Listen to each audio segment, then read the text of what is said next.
Most comfortable Pro Max iPhone. Apple's iPhone 15 Pro Max has been released with 3 significant changes: a brushed titanium frame, lighter, softer design, and improved camera performance. The Pro Max weighs 221 grams and is designed for human hands, while the 48 megapixels main camera now has smart HDR5 processing and a lens flare reduction coating. Cloud gaming will become similar to Netflix's streaming strategy. Ubisoft CEO Yves Guillemot has revealed that Microsoft has agreed to buy cloud gaming rights for Activision Blizzard titles.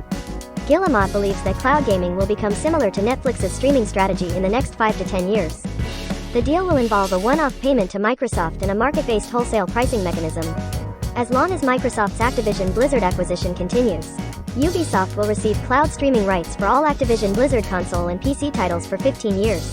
22% of online ad spend is lost due to ad fraud. Ad fraud is expected to cost marketers $84 billion this year, accounting for 22% of all online ad spend.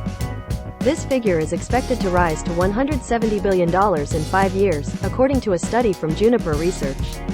The research analyzed digital advertising in 45 countries across 8 regions, finding that 22% of online ad spend is lost due to ad fraud in 2023, and 30% of mobile ad spend is lost. The study suggests that fraud mitigation platforms can recover $23 billion per year.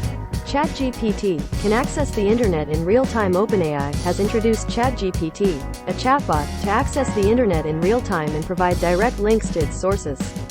This feature is only available to ChatGPT Plus and Enterprise subscribers, allowing them to access the internet before 2021. Users must choose Browse with Bing from the drop-down under GPT-4. OpenAI plans to expand this feature to all users soon.